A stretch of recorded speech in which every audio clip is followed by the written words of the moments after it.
So, welcome to the Adventures in Learning podcast as we gear up for a spooktacular Halloween and Day of the Dead. We have a very special guest with us today. We have a dear friend of mine, Abigail Gómez. She is a professor at Shenandoah University, but she is also the executive director of Arte Libre. Abby, welcome to the show. I'm so happy we finally were able to get you on, and just in time for spooky season. Yes, thank you so much for having me on your podcast. I'm so excited to finally have our schedules align and be able to join you here. Well, you are one busy lady. And so before we kind of get into the heart of the things that you've got coming up in this next week, tell us a little bit about Abby. Let's hear about your adventures in learning. How did you get to where you are today? I mean, you're kind of a one-woman band. You are constantly making our world more beautiful. You are teaching a full load of college students, and you run your own nonprofit. How did you get there? Thank you. Thank you. Yeah, it's sometimes tireless work, but everything that's related to the arts, I want to help support and really be a part of, especially in the community.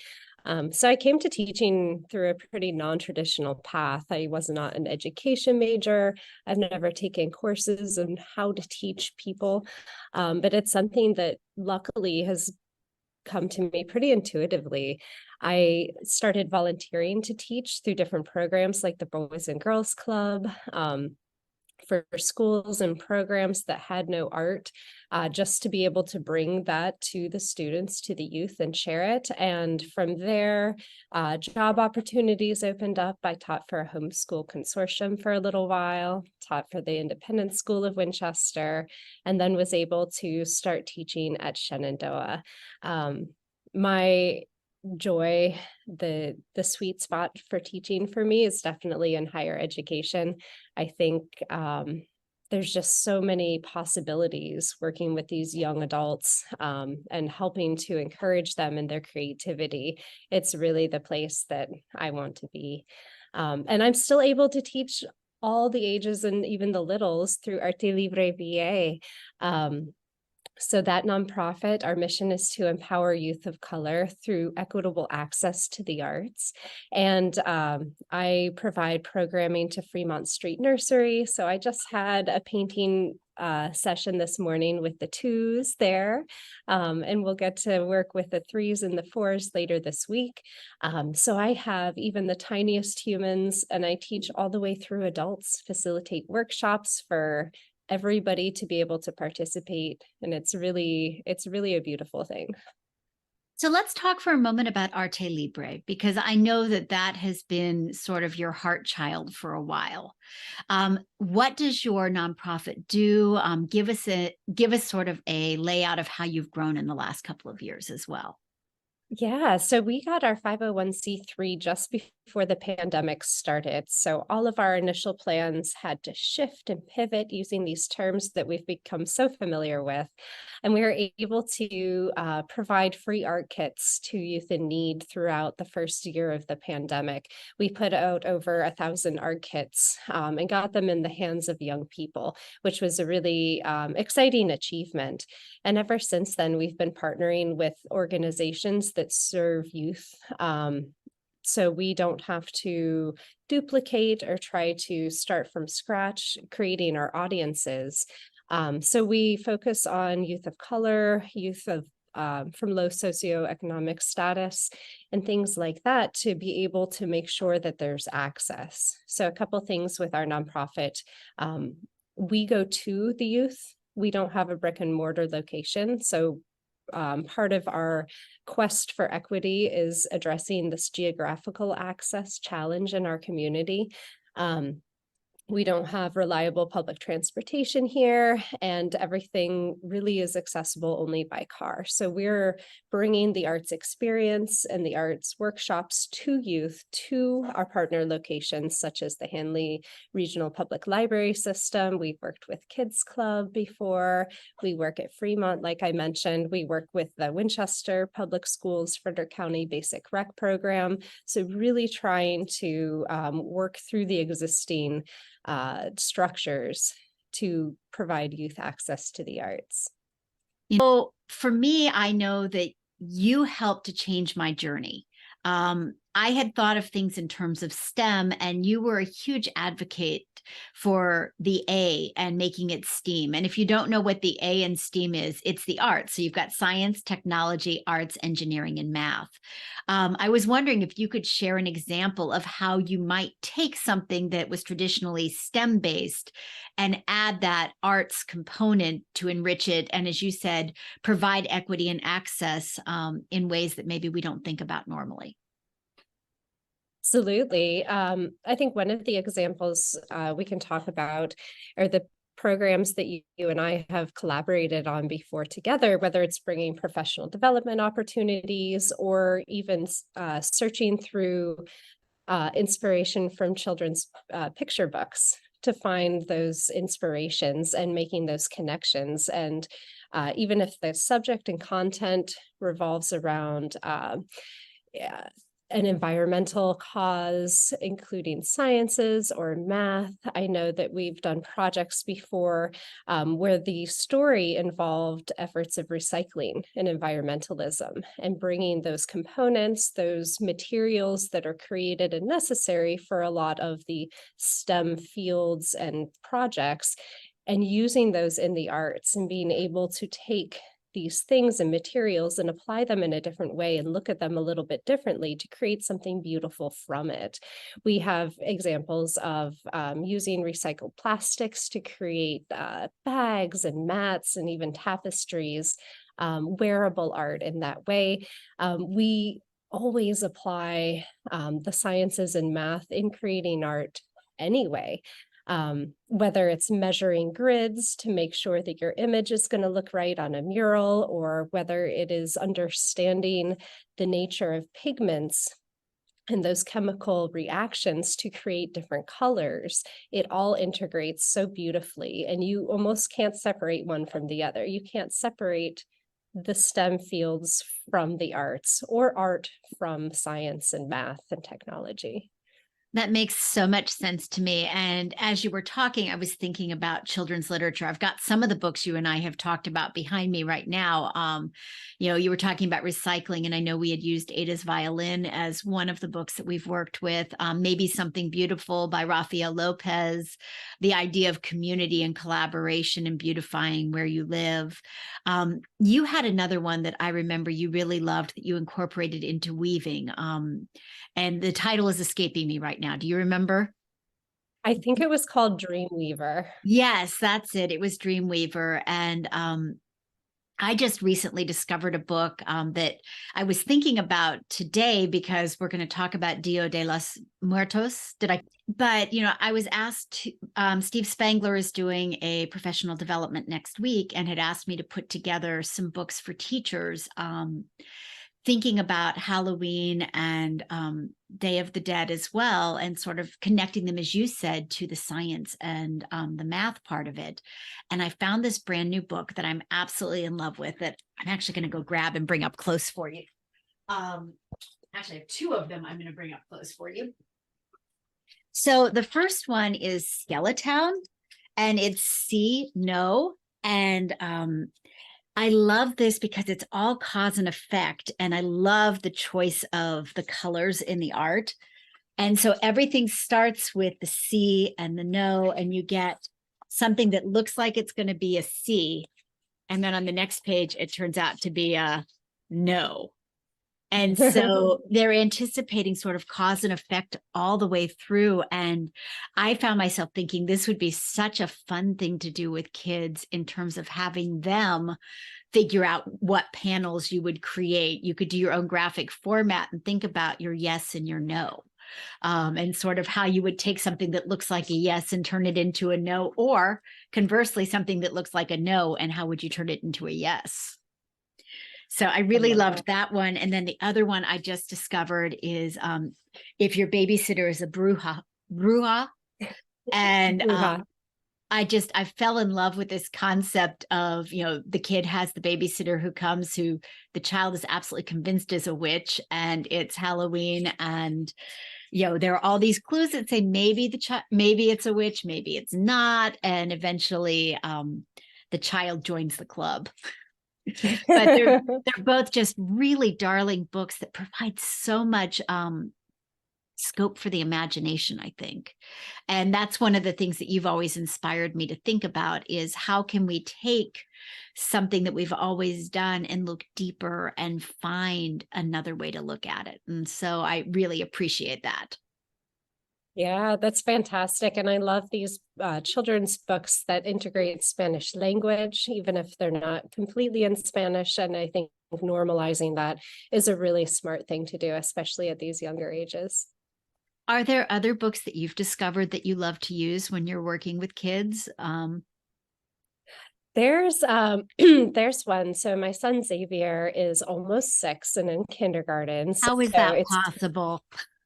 I know it happens so quickly, but it's really been this fun journey as he is loving books and learning to read and starting his literacy journey. I've been able to benefit from the books that he has, things that interest him, what he connects with. And it's sort of this real-time test subject a little bit for these different books and ideas that I have stemming from them. But one of his favorite books right now is called Zombies Don't Eat Vegetables. And this is another book that integrates vocabulary and words in Spanish, and just it's not translated, but it's just a little bit of vocabulary that really normalizes this sort of Spanglish that a lot of us find ourselves using from day to day. And the story is that Mo, this one little boy zombie, just does not like zombie food, and he doesn't like to eat toes or fingers or anything like that. And he loves vegetables, and his parents think vegetables are so disgusting, and they can't imagine that they have a zombie son that doesn't fall into this zombie culinary category. But it's really interesting. And it also provides this great launching point to talk about different foods from different cultures, and that it's okay if we don't like something, and it's okay if somebody else does like it. And provides, again, a beautiful opportunity to think about art applications with that, whether you're drawing food, imagining something. And what I really like doing is getting out Play-Doh and things and imagining, like, what would you create if you were a zombie? Or what would you create to eat if you didn't like zombie food? And that sort of thing. I love that. And as you're talking, I could even see adding on that community garden aspect where you use the math to measure it and figure out, how big is your plot going to be? How far apart do you need to plant the vegetables? What are you going to plant? And you go through the process of cultivating, and then you get to try the things that our reluctant zombie would prefer to eat. And so you could actually connect really tangibly to the book as well. So I love the fact that it lends itself to the art and to the science, and you could connect to your plants and vegetables unit as well.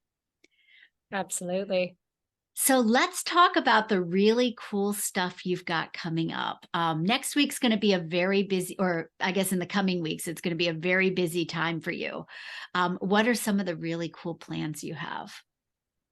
So one of the biggest events that I have throughout the year is the Dia de los Muertos celebration. So this I started 2 years ago. This will be the 3rd year that we've done it at Shenandoah University with my FYS class, the first year seminar.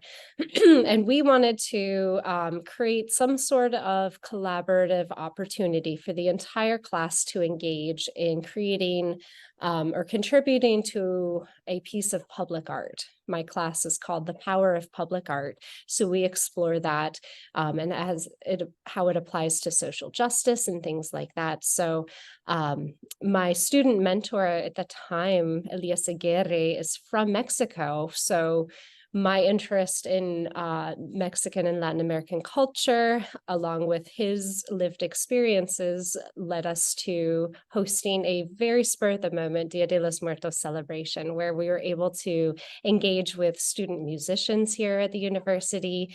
And my class created the art elements of the ofrenda, which is the altar, and different things like that. And it was very successful for how few weeks we had to plan it and pull it off. So last year we were able to create an event with much more planning and much more intention. And we actually took it off campus and brought it to the heart of the Winchester community. We hosted it at the Taylor Pavilion on the Old Town Walking Mall. And we were able to engage with folkloric dancers from Oaxaca and from some other states in Mexico, who were able to bring their gifts of dance and theater to the event.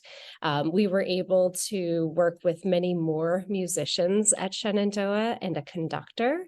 So we had almost 20 musicians and singers, cantantes out there, just celebrating and sharing their cultural traditions. We had pan de muertos, which are special sweetbreads that are very specific to this particular cultural celebration that were donated and created by Mexican stores and bakers here in the area. So we're really building these bridges and sharing this beautiful cultural celebration, not just within the Mexican community, but the Latin American community and the greater community in Winchester. So it's been a beautiful educational opportunity, a chance for people to share their culture and share their gifts, and for us to all gather and celebrate. And even though the focus is on loved ones that we've lost, those are the photos that are added to the ofrenda. It is a joyful occasion. It's not what we oftentimes associate with death and loss in Western culture, where it's a somber and very sad and introspective time. But this is rather a chance to celebrate the fact that these people who we loved and lost are still remembered, and we still hold them with joy in our hearts and our souls. So it's really a special and beautiful, vibrant celebration. And I do have some pictures of that if you would like me to share some and tell us a little bit about it. And as you're pulling those up, if folks are listening from the Winchester or Northern Virginia area and would like to be a part of it, can you give them some information about the where and the when for this year? Yes, absolutely. Everyone is invited. This is a free public event. It'll be hosted at the Taylor Pavilion on the Old Town Walking Mall in Winchester, Virginia. And if we happen to encounter horrible weather, if it's raining and very, very cold, our backup location will be on Shenandoah University campus at the Brand Student Center in the Ferrari room.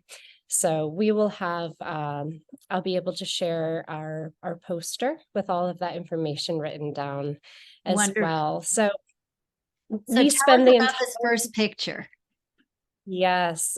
So this is an example of a lot of the artwork that was created for the ofrenda. So this ofrenda or altar is sort of the visual centerpiece of these celebrations. The elements are on it incorporated are very specific and very symbolic and all mean different things about the celebration and this journey.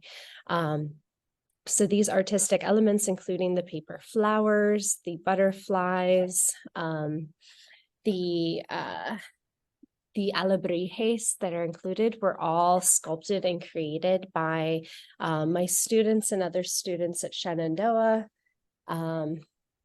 Yeah, so we start building this around 8 a.m. the day of the event, and this is all put up and taken down in one day because this is out in a very public space, and we want to make sure that our items and our offerings are protected and that none of this paper gets other places. So but the actual event itself happens at night when we use these candles and the illumination, and that's when everything really starts. So these photos were taken of the event last year, and you can see the dancers had beautiful costumes. They incorporate elements of light and color in their performances as well. This is a better view of the ofrenda itself. And one of the common repetitive themes here are the marigold flowers, or Sempasuchil in the Nahuatl language. So those are very symbolic and important. They have a very strong scent, which is known to draw the spirits of our loved ones lost back to the altars, and also represents the earth. And here you can see the dancers mid-routine. The dancers and the elements that they bring, whether it's the marigolds, fruit like pineapples, also have very symbolic meanings. The different dresses and costumes represent different areas around Mexico, different states. Well, and the makeup So, is just phenomenal as you look at the faces of the dancers, and you can see the very beautifully defined skulls. And I'm assuming that there's symbolism and deliberation in those choices as well. yeah, absolutely. And this is something that I share with students. And it's also probably a good PSA to remember, is that other people's cultures are not costumes. So as we approach the Halloween season, we do want to make sure to differentiate between Dia de los Muertos and Halloween. It is not the same thing. And unless you're Mexican, it is inappropriate to paint your face like one of these calaveras or skulls that you see here. This is culturally significant, and while the Mexican people as a whole share this rich cultural tradition with joy and with pleasure, there is sort of a line of respect that needs to be maintained. So if you are not of Mexican descent, if you do not belong to that culture, it is not appropriate to paint your face up like somebody you would see at a Dia de los Muertos celebration. That's a really good PSA as we come into the Halloween season. You're also working on a number of other public art activities. You referenced that you're working on public art with your students and with Arte Libre. Can you share some examples of why public art is important and what you're engaged in right now? Absolutely. I believe that public art is essential to create a sense of community, a sense of connection, a sense of autonomy and placemaking for people who live in any particular area. And that's what we use public art for, is to, again, build bridges to create more connection within the community, and not just to beautify the space, which is also sort of a positive byproduct of these projects. I'll share my screen again. One of the projects that has been ongoing over the past couple of years with Arte Libre VA have been these parking space murals. We wanted to bring art, again, out into the streets, right in front of people.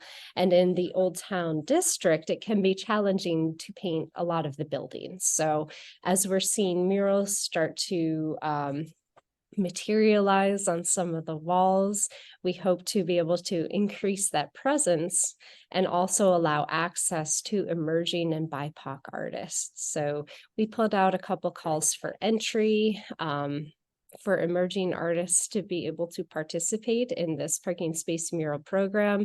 And we've had folks selected who are as young, I think our youngest was around 12 years old, and then through adults in their 60s. So just a beautiful opportunity to allow creatives in our area to share their gifts and their visions with our community. And it's absolutely gorgeous. There have been so many beautiful parking spaces. I love going downtown and seeing them as I'm parking. I love the dragon here. And I'm assuming that's Kelsey? It is Kelsey Camacho. Yeah, she is one of our board members at Arte Libre VA and an illustrator, and created this beautiful, beautiful mural to share her dragon with the community too. And I know there's also a beautiful butterfly on the downtown mall, which is the Arte Libre symbol. Why a butterfly?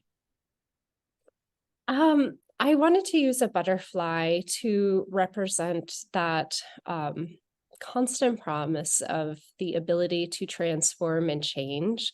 And even when things are messy, even when things are hard, even if you're feeling delicate and broken, that there's always a strength in us, and that the strength, there's an opportunity to persevere and to rise up, to transform, to become something else, just because you've been in one place, or been in a field, or have made certain choices, doesn't mean that those can't be changed, and you can always grow. You can always grow.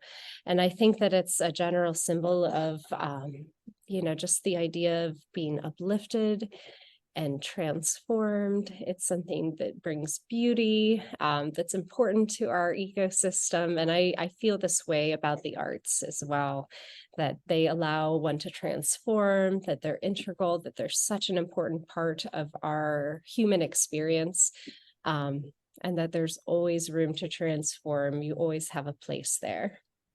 So as you dream big about the arts and their ability to transform, what are some of the next things that are going to be happening for you and for Arte Libre? What are some of those big dreams? So really exciting things coming up on the horizon.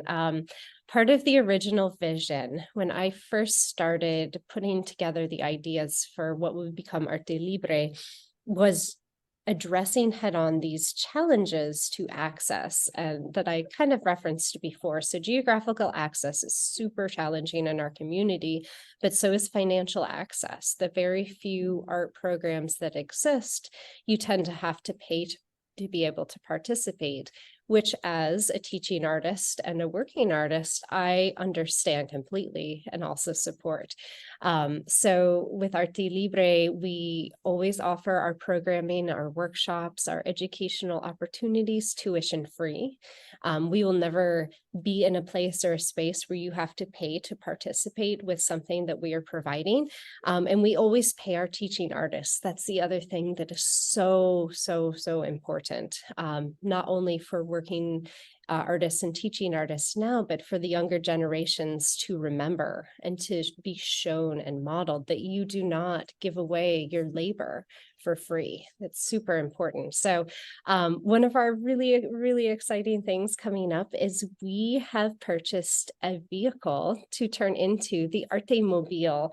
So the original vision was to have a mobile art studio to be able to bring these art workshops and experiences to communities.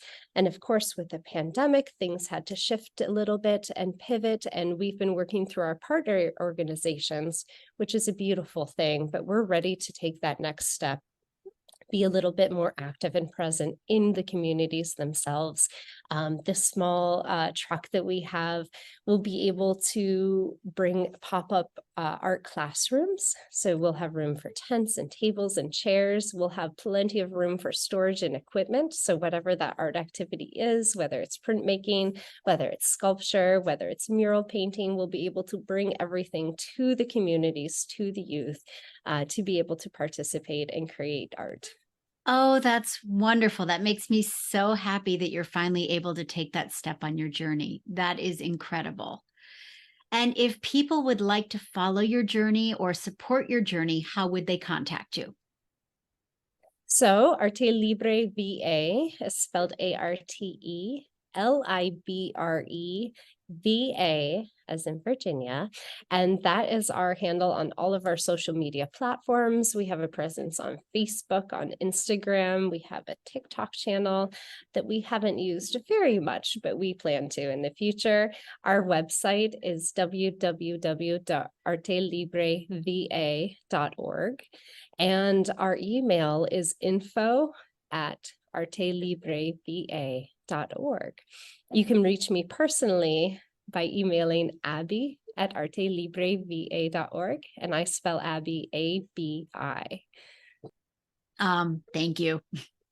So that's awesome, Abby. Thank you so much for sharing all of that. If you are interested in supporting the mission of Arte Libre and the efforts to provide equity and arts education, to bring art into the communities and improve access, please reach out to Abby and Arte Libre VA. And if you would like to join the festivities here in Winchester, Virginia for Dios de los Muertos on November the 2nd, please follow their social media and you'll get more information on how to join them. Abby, thank you so much for joining me today on the Adventures in Learning podcast. It has been a real delight to have you here. Thank you so much. It's always a pleasure talking to you, and I love the work that you do. Thank you for including me.